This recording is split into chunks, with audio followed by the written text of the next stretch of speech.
Hindi. Noon kasi, ng mga panahon pa namin, well, matanda talaga ako sa inyo.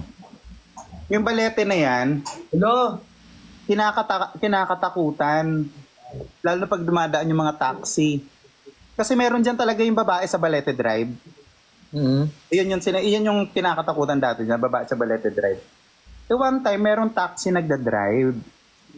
Tapos yung nagda-drive na taxi na yun, takot na takot sa kasi yung dumaan dun. Kaso, pinaka-shortest way yun, pag galing ka ng San Juan, papunta ka ng Quezon Ave. Hindi ka na dadaan ng EDSA. So doon ka dadaan sa... Ang tagus mo na kaagad nun, Quezon Ave na kaagad. Yun na. Mabilis nga yung ano. Mabilis. Nakakaloka dahil kakamadali niya. May pumarang babae sa kanya, nakaputi. Natakot siya. Pagdadrive ko, sabi niya, baka ito na yun. Pero kasi baka naman hindi. Kasi kailangan ko rin ng pera. Kasi baka on the way din siya. So sinakay niya yung babae. Habang nagdadrive siya, kinakabahan siya.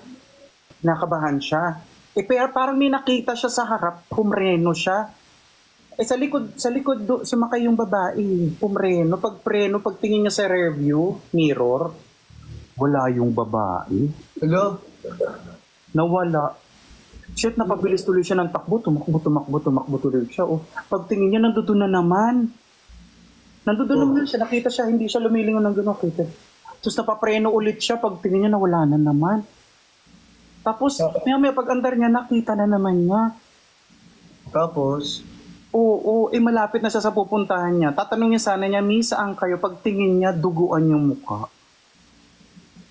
Creepy, kinikilabutan ako. Duguan yung mukha. Alam mo, sabi nung babae sa kanya, Manong, dahan-dahan naman po sa preno. Kanina pa ako umauuntog din sa upuan. Kaya pala kada preno niya nawawala dun sa rear view. Nauuntog pala. Manong, ganun. Natakot siya. Manong, dahan-dahan naman dumagat. Dang, yun na